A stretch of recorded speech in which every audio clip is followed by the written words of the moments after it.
UTL solar लावणार आणि सबसिडीही मिळवून देणार। महायुतीचा मुख्यमंत्री संख्याबळावर नाही परिस्थितीवर ठरणार। TV9 मराठीच्या मुलाखतीत विनोद तावडेंचं खळबळजनक वक्तव्य। महायुती 160 ते 165 जागा जिंकणार। भाजप 95 ते 110, शिंदे गट 45 ते 50 आणि अजित पवार गट 25 ते 30 जागांवर विजयी होईल। TV9 वरील मुलाखतीत विनोद तावडेंनी सांगितला सरकार बनवण्याचा फॉर्म्युला। महाराष्ट्रात बटेंगे तो कटेंगे या आख्यायिकेची गरज नाही। इंग्रजी वृत्तपत्रातील मुलाखतीत पंकजा मुंडेंचं वक्तव्य। तर माझ्या सभांवरून लक्ष विचलित करण्याचा प्रयत्न, पंकजा मुंडेंचा आरोप। भाजपमध्ये दोन भाग झालेत। पंकजा आणि देवाभाऊ वेगवेगळं बोलतात। बटेंगे तो कटेंगेच्या पंकजा मुंडेंच्या वक्तव्यावरून सुप्रिया सुळेंचा भाजपवर निशाणा।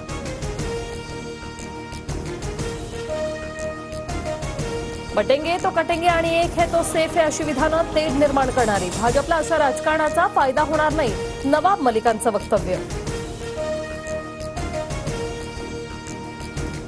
श्रीगोंद्यात उद्धव ठाकरेंच्या बॅगेची तपासणी, तर दापोलीत हेलिपॅडवर आदित्य ठाकरेंच्या बॅगाही निवडणूक अधिकाऱ्यांनी तपासल्या।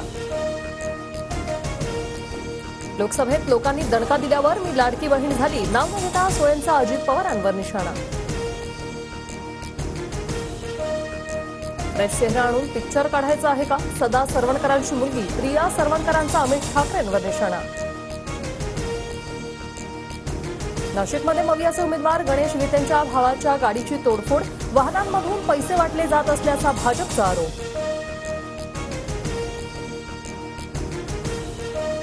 सुनील केदार मारुतीच्या बेंबीतला विंचू, शिवसेनेला गद्दारीची भाषा सुनील केदार यांनी शिकवू नये। स्थानिक काँग्रेस नेत्यांनी बंडखोरांना पाठिंबा दिल्यानं भास्कर जाधवांची टीका।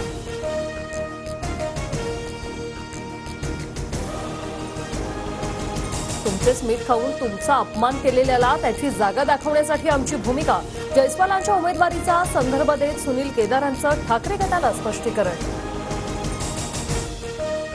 पवार कुटुंबातील कटुता भविष्यात दूर होईल वाटत नाही। पवारांनी पटेल, जयंत पाटील आणि मला भाजपसोबत चर्चा करण्यास सांगितलं। एका वृत्तपत्राला दिलेल्या मुलाखतीत अजित पवारांचं वक्तव्य। अजित पवारांची ही शेवटची निवडणूक, गद्दारांना पुन्हा निवडणूक लढण्याचं धाडस होणार नाही असा निकाल आहे। संजय राऊतांचा हल्लाबोल। अजित पवार भाजपसोबत गेल्यापासून बजेटची शिस्त बिघडली, भाजपमुळे बजेटमध्ये बेशिस्तपणा वाढला, रोहित पवारांची टीका। महाराष्ट्र आणि गुजरातमध्ये 23 ठिकाणी ईडीची छापेमारी, नाशिकच्या मर्कंटाईल बँकेतील खात्यांशी संबंधित कारवाई, वोट जिहादसाठी 100 कोटीहून अधिक पैशाचा वापर, सोमय्या यांचा आरोप।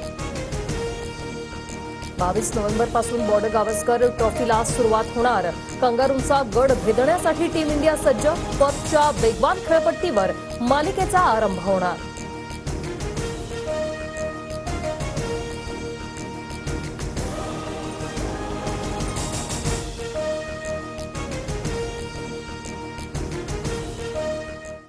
UTL सोलार लावणार आणि सबसिडीही मिळवून देणार।